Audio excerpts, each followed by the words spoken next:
Alors, je vais pas le cacher, j'étais hypé de ouf. C'est une première, une marque d'appareil photo qui s'installe au Bénin. On n'avait encore jamais vu ça et j'ai trouvé ça plutôt cool. Dans cette vidéo, je te ferai un débrief sur le séminaire de Canon qui a eu lieu le 5 octobre 2023 dernier au Novotel. Il y a pas mal de choses à dire et il y a pas mal de choses aussi que nous, les créateurs et créatifs indépendants, nous attendons de ce genre d'opportunités parce qu'ils ont dit qu'il y aura des opportunités marketing, parce que c'est ce qu'ils ont voulu nous faire découvrir sur le séminaire. Et en dehors de ça, j'aimerais surtout voir l'après. Pour ne pas être fatigué sur ce débrief, j'ai ma petite tasse de thé qui va m'accompagner parce que je risque d'avoir un peu soif. Tiens, j'ai déjà soif là. Ça va du bien. Bref, c'est un peu ce de quoi on va parler dans cette vidéo.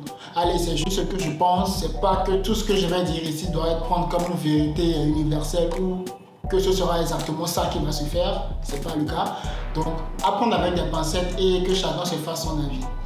Alors, première chose que j'ai remarqué, quand j'avais appris que c'était un séminaire pour moi, c'était qu'il y aurait du matériel sur place, qu'on pourra prendre en main, tester, voir et tout. Mais c'était pas le cas. Il n'y avait pas d'appareil photo, pas d'imprimante. Ils ont fait une présentation en PowerPoint. Ils ont parlé un peu de leur marque. Sur un écran, chacun vient dire un peu ce qu'il avait à dire. En soi, c'était pas mauvais. Ça, c'était la première chose que j'ai remarqué.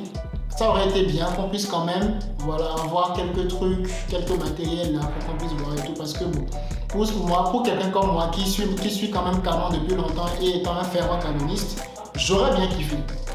Alors la deuxième chose, c'est que dans l'assistance, il y avait beaucoup plus de bureaucrates. Bon, peut-être le terme, ne prenez pas ça de façon péjorative.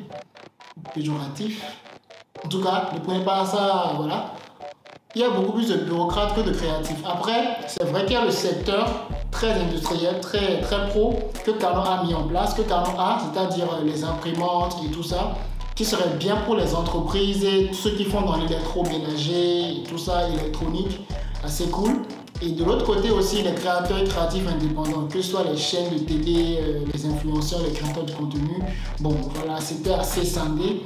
Mais dans la salle, dans l'assistance, il y avait beaucoup plus de bureaucrates, c'est-à-dire ceux qui ont des boutiques, les entreprises, déjà bien établies, j'y arrive. Et moins de créatifs. On n'était pas très nombreux côté créatif. Bon, je pense que c'est parce que l'information n'était pas passée. Mais bon, soit, on va pas leur en vouloir pour ça. Le Bénin, c'est un pays un peu compliqué, il faut le dire.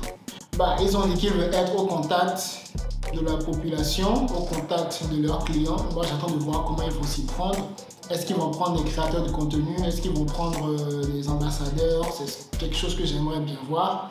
Et l'autre chose aussi, ils ont prévu de mettre en place un service après-vente. Mais je ne suis pas sûr que dans leur service après-vente, en tout cas, je n'ai pas eu cette information-là, que leur service après-vente permettrait de faire de la réparation de matériel. Et même si c'était le cas, je pense que ce serait le matériel acheté dans la boutique ici qu'ils pourront prendre en compte et qu'ils pourront réparer plutôt en fonction de la garantie. Il faut savoir aussi que les garanties ici ne seront pas aussi longues que les garanties en Europe. De ce que j'ai cru comprendre, après je peux me tromper. L'autre chose, ils ont dit qu'il y aurait un moyen d'acheter du matériel directement ici. En soi, c'est pas mauvais parce que ça nous aide à acquérir plus facilement le matériel au lieu de guetter à chaque fois qu'une personne rentre de l'étranger et que l'argent sorte du pays.